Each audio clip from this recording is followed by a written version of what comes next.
Hello दोस्तों, इससे पूर्व हमने अरस्तु की दास्ता का अध्ययन किया था। अब हम अरस्तु के न्याय सिद्धांत की बात करते हैं। अरस्तु ने भी अपने गुरु प्लेटो के समान ही न्याय सिद्धांत दिया है, जो इस प्रकार है। अरस्तु अपनी पुस्तक पॉलिटिक्स में प्लेटो के समान ही न्याय को राज्य के लिए महत्वपूर्ण बताता है। अरस्तु भी न्याय का अर्थ बताता है कि नेक कार्य को व्यवहार में प्रकट करना ही न्याय है, लेकिन फिर भी दोनों के न्याय में कुछ अंतर्दृष्टि गोचर होता है। अरस्तु के अनुसार संपूर्ण ज्ञान का उद्देश्य लोक कल्याण है, अर्थात अरस्तु कहता है कि ज्ञान का मुख्य उद्देश्य जनता का कल्याण या लोक कल्याण है। न्याय समस्त गुणों का समूह है, अर्थात न्याय का अर्थ अरस्तु यहाँ पर समस्त गुणों के समूह से लेता है। अरस्तु न्याय के दो रूप बताता है। अरस्तु न्याय के दो रूप बताता है, जिसमें पहला है सामान्य न्याय और दूसरा है विशेष न्याय। इसमें हम पहले न्याय की बात करते हैं। तो पहला है सामान्य न्याय। सामान्य न्याय से अरस्तु का आशय है कि पड़ोसी के प्रति किए जाने वाले भलाई के सभी कार्यों से है, अर्थात पड़ोसियों के प्रति जो भलाई के कार्य किए जाते हैं उनसे न्याय का अर्थ लिया जाता है। सामान्य न्याय में नैतिक गुण एवं अच्छाई भलाई के सब काम आ जाते हैं, अर्थात सामान्य न्याय में अच्छाई और भलाई के सब काम आ जाते हैं। अच्छाई और भलाई के सभी कार्यों एवं सभी सद्गुणों तथा समग्र साधुता को ही अरस्तु सामान्य न्याय समझता है, अर्थात समग्र साधुता को ही अरस्तु न्याय कहता है तथा सभी अच्छे कार्य एवं सभी सद्गुणों को भी इसमें शामिल करता है। अरस्तु का दूसरा न्याय है विशेष न्याय। विशेष न्याय से अरस्तु का तात्पर्य है कि भलाई के विशेष रूपों से, अर्थात विशेष न्याय का अर्थ लेता है कि भलाई के विशेष रूप होते हैं। इस न्याय को वह आनुपातिक समानता के अर्थ में लेता है। इसका अर्थ यह है कि जिस व्यक्ति को जो मिलना चाहिए, अर्थात जिस व्यक्ति को जो मिलना चाहिए उसकी प्राप्ति इस कोटि में आती है, अर्थात जिस व्यक्ति को जो मिलना है वो उसे मिलना चाहिए। विशेष न्याय को भी अरस्तु दो भागों में विभाजित करता है। इसके दो प्रकार बताता है। उसमें पहला है वितरणात्मक न्याय और दूसरा है सुधारात्मक न्याय। इस प्रकार अरस्तु अपने विशेष न्याय को दो भागों में विभाजित करता है। इसका पहला है वितरणात्मक न्याय और दूसरा है सुधारात्मक न्याय। पहला है वितरणात्मक न्याय। अरस्तु ने कहा है राज्य अपने नागरिकों में राजनीतिक पदों, सम्मानों तथा अन्य लाभों और पुरस्कारों का बंटवारा या वितरण न्यायपूर्वक होना चाहिए। अरस्तु का मानना है कि राजकीय पदों और सम्मानों तथा लाभों और पुरस्कारों का बंटवारा न्यायपूर्वक तरीके से वितरण होना चाहिए।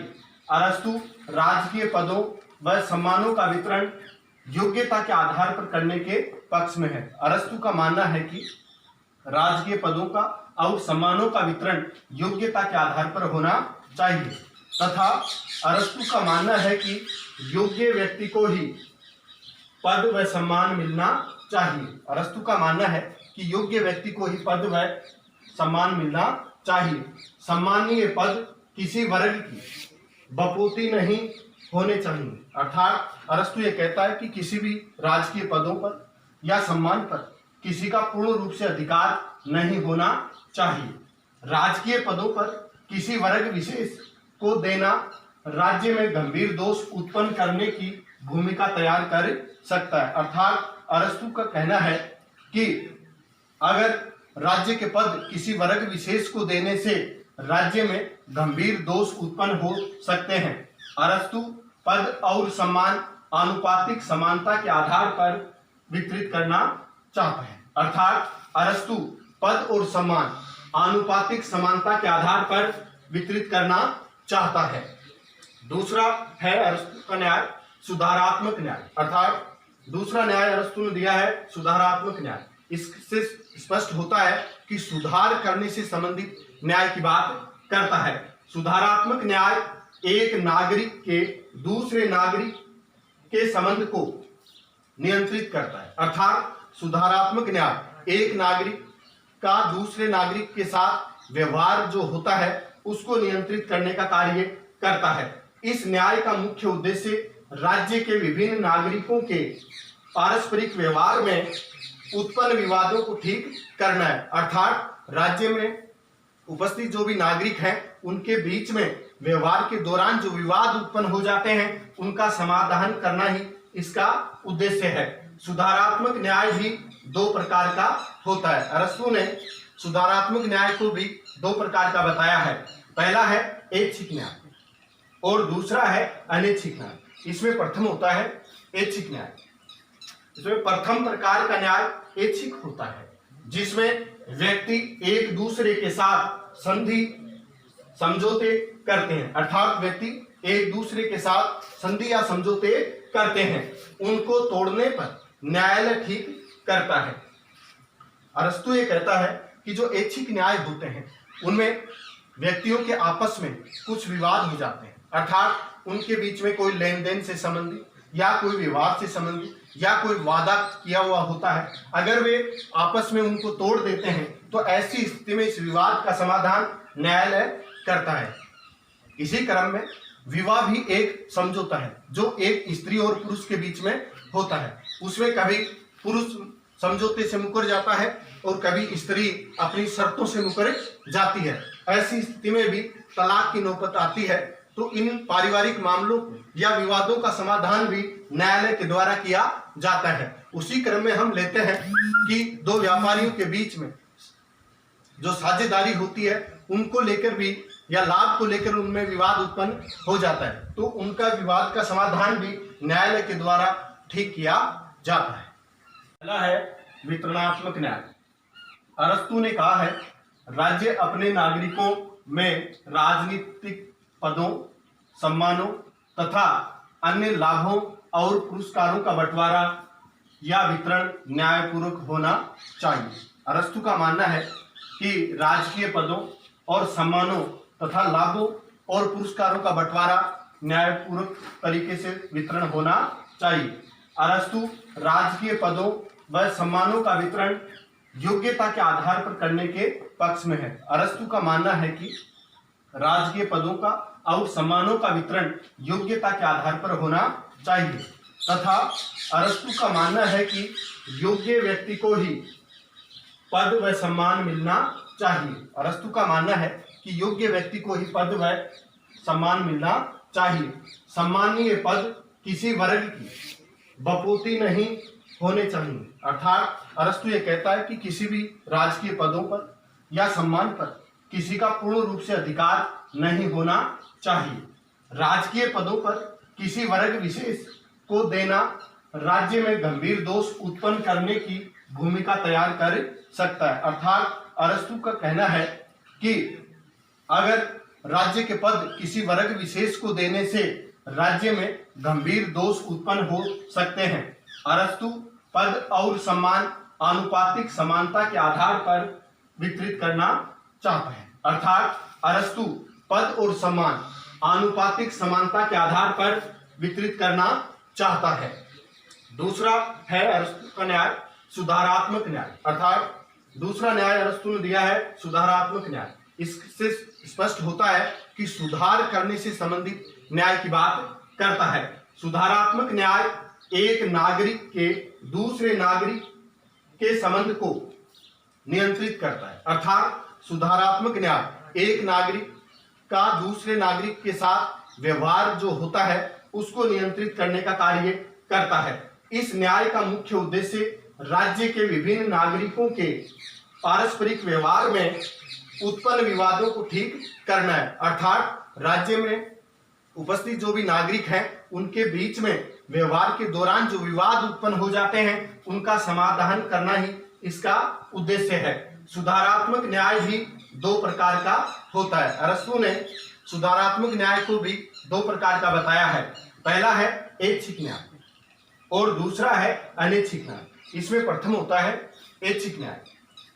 इसमें प्रथम प्रकार का न्याय ऐच्छिक होता है, जिसमें व्यक्ति एक दूसरे के साथ संधि समझौते करते हैं, अर्थात व्यक्ति एक दूसरे के साथ संधि या समझौते करते हैं, उनको तोड़ने पर न्यायालय ठीक करता है।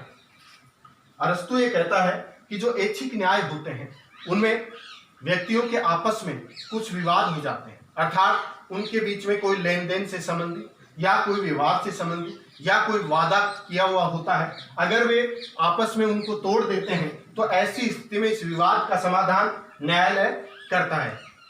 इसी क्रम में विवाह भी एक समझौता है जो एक स्त्री और पुरुष के बीच में होता है। उसमें कभी पुरुष समझौते से मुकर जाता है और कभी स्त्री अपनी शर्तों से मुकर जाती है। ऐसी स्थिति में भी तलाक की नौबत आती है, तो इन पारिवारिक मामलों या विवादों का समाधान भी न्यायालय के द्वारा किया जाता है। उसी क्रम में हम लेते हैं कि दो व्यापारियों के बीच में जो साझेदारी होती है उनको लेकर भी या लाभ को लेकर उनमें विवाद उत्पन्न हो जाता है, तो उनका विवाद का समाधान भी न्यायालय के द्वारा ठीक किया जाता है।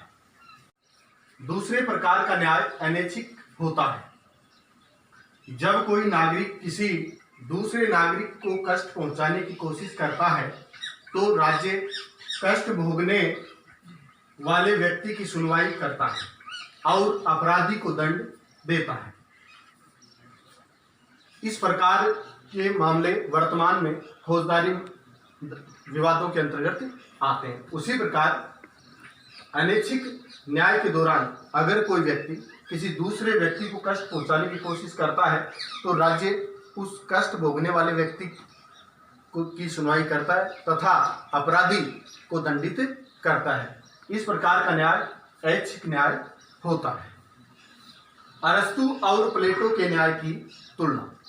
अरस्तु और प्लेटो के न्याय की तुलना करते हैं। पहला अंतर है दोनों में, अरस्तु और प्लेटो के न्याय की तुलना। अरस्तु और प्लेटो के न्याय की तुलना करते हैं। जहां प्लेटो का न्याय अपने कर्तव्यों की पालना करने में है, तो अरस्तु का न्याय सेवा, योग्यता, धनराशि के आधार पर राज्य से पद या पुरस्कार प्राप्त करना है। अर्थात प्लेटो का न्याय अपने कर्तव्यों की पालना करने में है, जबकि अरस्तु का न्याय सेवा, योग्यता, जहां प्लेटो का न्याय अपने कर्तव्यों की पालना करने में है, वहीं अरस्तु का न्याय सेवा, योग्यता, धनराशि के आधार पर राज्य से पद या पुरस्कार प्राप्त करना है।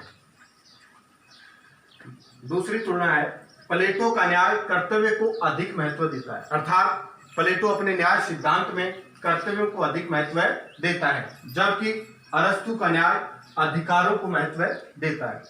अरस्तु अपने न्याय सिद्धांत में नागरिकों के अधिकारों को अधिक महत्व देता है। अरस्तु न्याय और सामान्य न्याय में भेद करता है।